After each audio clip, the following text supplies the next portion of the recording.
In one way, I think it's a surprise because you would have figured that just for the PR side of things, they would have tried to keep Russia out and would have made more money off Russia if they had kept them out.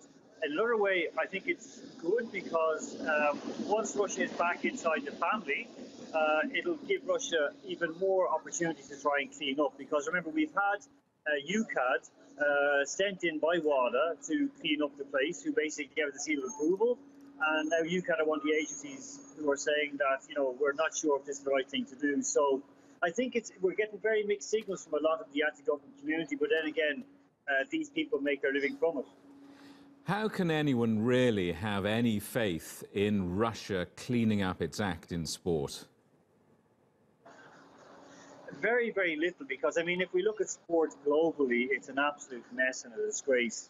And as I said, like when UCAD were sent in to clean up here, when there's so many problems in the UK itself, it just made a complete mockery of it. And, overall, I think that Russia has made great strides to try and clean up. But unfortunately, in order to make it at the very, very top of any sport, there is too much to be done to try and take that extra step. So I think that no matter what, no matter how clean we want it to be, there will still be cheats, there will still be people who make money off cheating. And unfortunately, nothing is going to change because it's broken from the top down.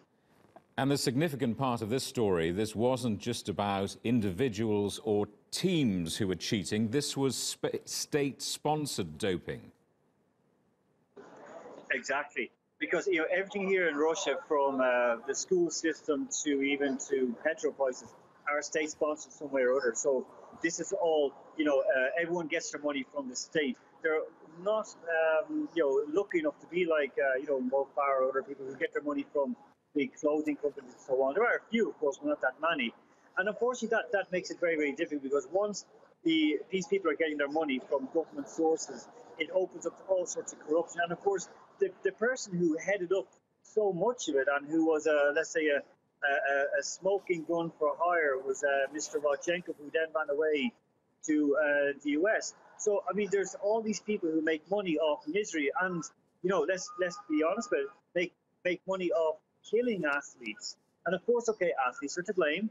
They make the decisions themselves. But when you've got these people who are working within the state, like Rodchenkov, who make an absolute fortune from supplying these, deadly drugs, as well as great advice, it's very, very hard to just get rid of them altogether.